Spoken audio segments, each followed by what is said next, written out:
Hello दोस्तों, स्वागत है आपका हमारे यूट्यूब चैनल एवरी टेक्निकल में। तो आज एक और नई वीडियो के साथ मिलते हैं जो कि फ्रिज के संपूर्ण मैकेनिकल भाग के रिलेटेड रहेगा। जो हमारा फ्रिज रहता है सिंगल डोर का, जिसे हम घरों में सामान ठंडा करने के लिए यूज में लेते हैं, उसी फ्रिज की हम बात कर रहे हैं। तो सिंगल डोर का जो हमारा फ्रिज रहता है उसके मैकेनिकल भागों की हम आज बात करेंगे कि फ्रिज के अंदर कितने मैकेनिकल भाग होते हैं, कितने प्रकार के होते हैं और क्या क्या मैकेनिकल भाग होते हैं, क्या क्या इलेक्ट्रिकल भाग होते हैं। तो जिसमें हम आज ओनली मैकेनिकल भाग के बारे में बात करेंगे, ना कि इलेक्ट्रिकल भाग के बारे में। तो जो आप देख रहे होंगे ये हमारे सिंगल डोर फ्रिज के मैकेनिकल भाग हैं। मैकेनिकल भाग वो भाग होते हैं फ्रिज के जिसमें हमारा गैस का संचार होता है। जिन भागों से हमारी गैस गुजरती है वही हमारे फ्रिज के मैकेनिकल भाग होते हैं। जो कि आप देख रहे होंगे हमने एक बोर्ड पर ये डायग्राम बना रखा है। यही एक हमारा फ्रिज का जो पूरा सर्कल होता है वो गैस का इसी तरह से संचार फ्रिज के अंदर हमारा होता है, जो कि हमने डायग्राम में बना रखा है। तो आज इन्हीं सभी पार्टों के बारे में हम फ्रिज के जो भी पार्ट हैं उनके बारे में बात करेंगे। तो सबसे पहले मैं आपको बता दूं जो कि कंप्रेसर से स्टार्ट होता है और एवोपरेटर और सक्शन लाइन पर जाके हमारा गैस का संचार खत्म हो जाता है, दोबारा से फिर वही सर्किल स्टार्ट हो जाती है। तो सबसे पहले हम इन्हीं सभी भागों के बारे में बात करेंगे। तो सबसे पहले मैं इनका नाम बता दूं। तो सबसे पहले ये आप देख रहे होंगे, ये जो आप देख रहे हैं ये हमारा कंप्रेसर है। कंप्रेसर का क्या कार्य रहता है वो हम अभी आपको बताएंगे कि क्या क्या कार्य इनके होते हैं। और ये आप जो देख रहे हैं इस तरह से ये घूमा हुआ है, इसे हम फ्रिज का कंडेंसर बोलते हैं, जो कि पीछे की तरफ लगा हुआ होता है। उसके बाद जहां हमारा कंडेंसर खत्म होता है, जहां हमारा लास्ट सिरा रहता है कंडेंसर का, उसके पास एक फिल्टर लगा हुआ होता है जो कि गैस को छानने का काम करता है। उसके बाद जहां फिल्टर खत्म होता है वहां से हमारी एक कैपिलरी जुड़ी हुई होती है जिसका व्यास 0.22 इंची से लेकर 0.36 इंची तक रहता है, जो कि अलग अलग टाइप के फ्रिज में अलग अलग तरह की यूज की जाती है। जो कि ये जो कैपिलरी की जो हमारी लंबाई रहती है वो 8 से 12 फीट तक इसकी लंबाई भी हमारी रहती है। वो भी हम आपको बताएंगे कि किस प्रकार से इसकी लंबाई रखते हैं हम। उसके बाद हमारा एवोपरेटर जो फ्रिज के अंदर जो लगा हुआ होता है, जो हमारी फ्रिज को ठंडा करने का काम करता है, वो हमारा होता है एवोपरेटर। ये जो आप देख रहे हैं अंदर एक छोटा सा बॉक्स टाइप रहता है फ्रिज में सबसे ऊपर, वही हमारे फ्रिज का एवोपरेटर होता है, जो कि पूरे फ्रिज को ठंडा करने का काम करता है। इसका सबसे बड़ा रोल ठंडा करना ही होता है। ये क्या करता है, फ्रिज को ठंडा करता है। अगर ये फ्रिज के अंदर नहीं होगा तो फ्रिज हमारा ठंडा नहीं होगा। तो आज इन्हीं 4-5 भागों के बारे में हम बात करेंगे जो कि फ्रिज के मैकेनिकल भाग हैं। तो सबसे पहले हम आपको बता दें कि ये हमारे फ्रिज का कंप्रेसर है, जिसमें हमारी 3 लाइन होती हैं। गैस के लिए 3 लाइन होती हैं। सबसे पहले होती है हमारी चार्जिंग लाइन, उसके बाद होती है हमारी सक्शन लाइन, ये होती है हमारी डिस्चार्ज लाइन। तो सबसे पहले मैं आपको बता दूं जो तीनों लाइनें होती हैं वो किस किस चीज़ की होती हैं। तो ये जो अब हमारा नया फ्रिज या लाते हैं हम, तो जब कंपनी से फ्रिज बनता है तो वहाँ एक चार्जिंग लाइन फ्रिज के जो कंप्रेसर होता है उसके अंदर लगी हुई होती है। चार्जिंग लाइन से क्या होता है कि जब हम फ्रिज के अंदर गैस भरते हैं तो इसी चार्जिंग लाइन के द्वारा हमारे फ्रिज के अंदर गैस भरी जाती है।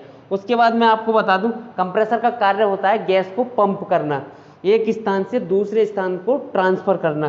तो वो क्या होता है कि जब हमारा कंप्रेसर, मान लीजिए यहाँ जो हमारी गैस है, तो यहाँ से जब गैस को हमारी ट्रांसफ़र करेगा कंप्रेसर, जब पंप करेगा तो हमारी डिस्चार्ज लाइन के थ्रू हमारी गैस जो है कंडेंसर की तरफ को चली जाएगी।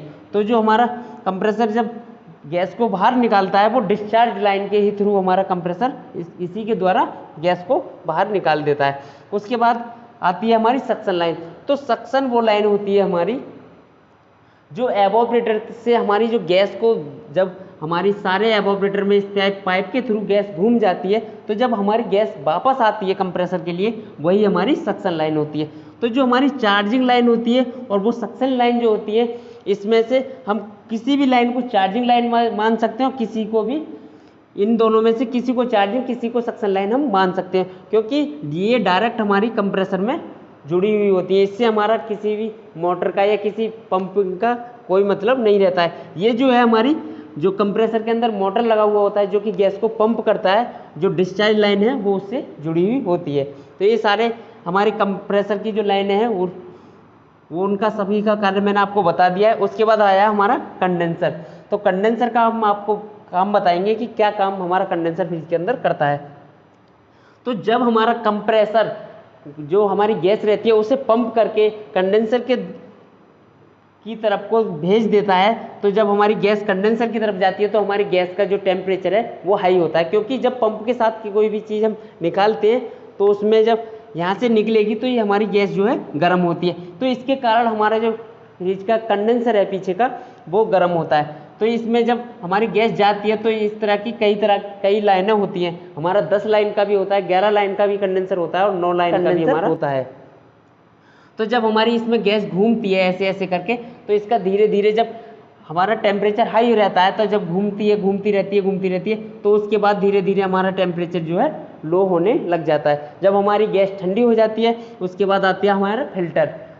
फिल्टर का क्या कार्य रहता है कि हमारी जब गैस इतना घूमेगी तो कभी क्या होता है कि थोड़ा बहुत मिट्टी के कण या थोड़ी बहुत इसमें से जब इसमें घूमेगी तो हो सकता है कि इससे जब आती है घूम के तो कोई भी कचरा भी हमारा जमा हो सकता है। तो उस कचरे को रोकने के लिए हमारा एक फिल्टर लगा हुआ होता है जिसे ड्राई फिल्टर हम बोलते हैं। तो जब इस कंडेंसर से हमारी गैस फाइनल हो जाती है उसके बाद हमारी ड्राई फिल्टर के अंदर गैस आ जाती है।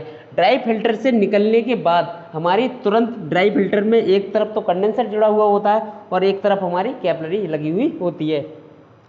तो मैं सबसे पहले आपको बता दूं कि जो कैपिलरी लगी हुई होती है हमारे फ्रिज के अंदर वो 0.32 इंची से लेकर 0.36 इंची तक हमारी जो है कैपिलरी फ्रिज के अंदर यूज की जाती है। बाकी अदर फ्रिजों में अदर टाइप की जो है हमारी कैपिलरी यूज की जाती है। इसकी जो लंबाई रहती है वो 8 से 12 फुट रहती है। अगर हमारी इतनी लंबाई नहीं होगी कैपिलरी की तो हमारी जो गैस है वो पंपिंग के साथ एवापोरेटर की जो है हमारी एवापोरेटर है उस तक नहीं पहुंच पाएगी। तो इसीलिए हमारी जो कैपिलरी रहती है वो 8 से 12 फुट की कैपिलरी रहती है।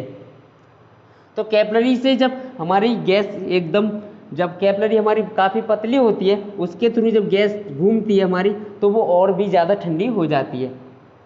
कैपिलरी का कार्य रहता है कि जब हमारी कंडेंसर से गैस जाती है, जब कैपिलरी को वो करती है तो प्रेशर के साथ जाती है। प्रेशर के बाद जब हमारी कैपिलरी तो पतली होती है उसके बाद हमारी एवापोरेटर में जाके कैपिलरी जुड़ जाती है। तो एवापोरेटर की जो अंदर पाइप लगा होता है इसकी जो लाइन होती है वो कैपिलरी से काफ़ी मोटी होती है।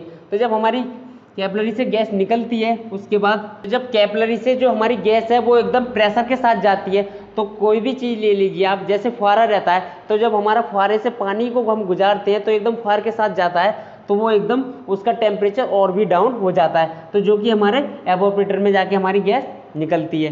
तो जब हमारे एवापोरेटर में जाके गैस निकलती है तो वो काफ़ी चिल्ड हो जाती है, जो कि हमारा 0 टेम्परेचर से भी माइनस में हमारा टेम्परेचर चला जाता है। तो इसके कारण हमारा जो एवापोरेटर है वो ठंडा हो जाता है। तो जब हमारे एवापोरेटर में धीरे धीरे गैस घूमती रहती है तो एक वो कंडीशन वो आती है कि हमारी जो एवापोरेटर में है गैस लास्ट में जाके फिर से गर्म हो जाती है, क्योंकि गर्मी को जब हमारी गैस एब्जॉर्ब करेगी ठंडी गैस तो वो गर्म हो जाएगी और वहाँ का जो स्थान होगा वो ठंडा हो जाएगा। उसके बाद जो हमारी सक्शन लाइन है उसके थ्रू फिर से दोबारा हमारी गैस कंप्रेसर के लिए वापस आ जाती है। इसी तरह से फिर हमारी गैस पंपिंग होगी, पंपिंग होने के बाद कंडेंसर में घूमेगी, कंडेंसर के बाद ड्राई फिल्टर में जाएगी और ड्राई फिल्टर के बाद कैपिलरी से होते हुए फिर हमारी एवापोरेटर के लिए गैस जो है आ जाएगी। इसी तरह से हमारी सर्किल पूरी तरह से फ्रिज की चलती रहती। यही हमारे मैकेनिकल भाग हैं फ्रिज के। जब हमारा ये ठंडा होता है इसी कारण बस हमारा जो फ्रिज के अंदर जो भी जितनी भी जगह होती है वो सारी ठंडी हो जाती है, क्योंकि जब जो हमारा फ्रिज के अंदर का जो भाग गर्म होता है तो इसके बाद जो हमारा जो एवापोरेटर ठंडा होता है तो वहाँ की गर्मी को ये एब्जॉर्ब कर लेता है और वहाँ अपना जो है प्रभाव डाल देता है। इसी कारण से हमारा फ्रिज जो है अंदर पूरी तरह से ठंडा हो जाता है। तो यही हमारे सिंगल डोर के सारे फ्रिज के जो है मैकेनिकल भाग हैं। पहला कंप्रेसर हो गया, उसके बाद कंडेंसर हो गया, फिर कैपिलरी हो गई, ड्राई फिल्टर हो गया, उसके बाद हमारा एवापोरेटर। यही हमारे सारे फ्रिज के भाग होते हैं जो कि मैकेनिकल भाग होते हैं और इन्हीं भागों से होकर हमारी जो है गैस का संचार होता है। इससे अलावा हमारा कोई भी ऐसा भाग नहीं होता है फ्रिज का जिसमें हमारा गैस का संचार होता है। यही सारे भाग हैं। आने वाली वीडियो में हम आपको ये बताएंगे कि फ्रिज के अंदर इलेक्ट्रिकल भाग क्या क्या होते हैं और फ्रिज किस तरह से वर्क करता है।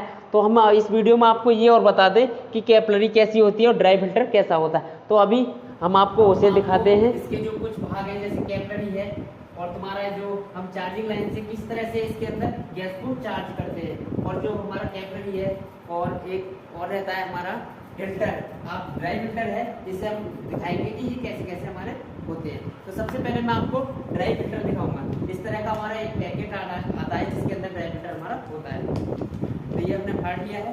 फाड़ने के बाद आप देख सकते हैं इस तरह का हमारा ड्राई फिल्टर होता है, जिसमें अगर हमारा कंडेंसर का पाइप मोटा है तो इस वाले पे लगा देते हैं, और अगर थोड़ा बहुत पतला है तो इस वाले जो हमारा जो सिरा दिख रहा है कंडेंसर का भाग है यहाँ पर हम लगा देते हैं। तो इसे हम जो हमारा फिल्टर रहता है उसे इस तरह से हम फ्रिज के अंदर लगा देते हैं, जिसमें जो पतला वाला सिरा दिख रहा होगा आपको, जिधर से हमारा ये पतली नोब है इसकी फिल्टर की, इस तरफ हम कैपिलरी को जोड़ देते हैं और इधर से हम कंडेंसर को जोड़ देते हैं इस तरह से। तो इस तरह से हमारा जो है फिल्टर फ्रिज के अंदर जुड़ जाता है।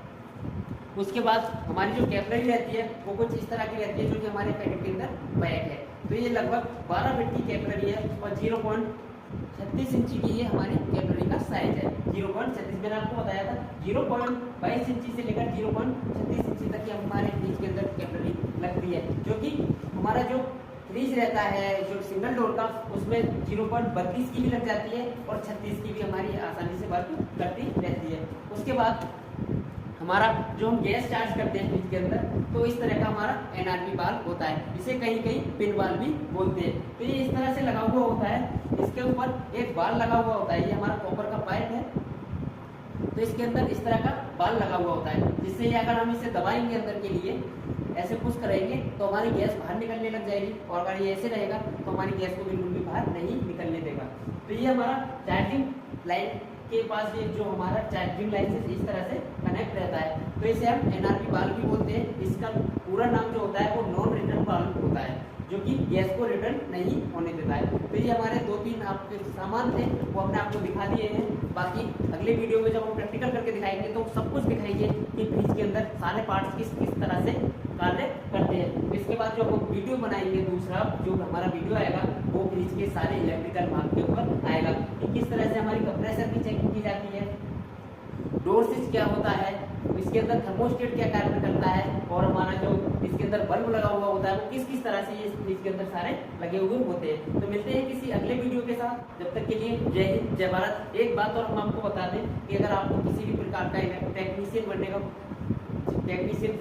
टेक्निकल से रिलेटेड कोई कोर्स करना है, सबसे पहले हम आपको बता दें कि हमारे कुछ कोर्स कराए जाते हैं, जिसमें house wiring, motor winding, refrigerator, जो कि हमारा रेफ्रिजरेशन का सब कुछ रहता है, single door fridge, double door fridge, water cooler, deep freezer, जो सभी तरह के हमारे फ्रिज रहते हैं उसका, और जो हमारी एसी रहती है, वॉशिंग मशीन हो गई, आरओ हो गया, गीजर हो गए, तो इस तरह के सारे कोर्स हमारे यहाँ कराए जाते हैं। बहुत ही सस्ते दामों पर कराए जाते हैं, ऐसा कुछ नहीं है कि महंगी फीस है। हमारे यहाँ सब रहने सहने की सभी सुविधाएं है। तो आप अगर किसी को कोर्स करना है किसी भी प्रकार का हाउस वायरिंग या मोटर वाइंडिंग या फ्रिज का, तो आप हमारे यहाँ आ सकते हैं। रहने सहने की सारी सुविधा हमारी है, बस आपको आना है और रहना है और आपको कोर्स करना है। मात्र 2 महीने का हमारा कोर्स है, जिसमें हम सारा कंप्लीट कराते हैं विद प्रैक्टिकल के। अगर आपसे नहीं हो पाता है 2 महीने में कंप्लीट, तो आपका जब तक मन करता है तब तक आप यहाँ रहिए, उसके बाद सीखिए, आपका मन भर जाए या आप सीख जाए तो उसके बाद आप जा सकते हैं। विद सर्टिफिकेट आपको हमारे यहाँ कोर्स कराया जाएगा। तो मिलते हैं किसी अगले वीडियो में, जब तक के लिए जय हिंद जय भारत।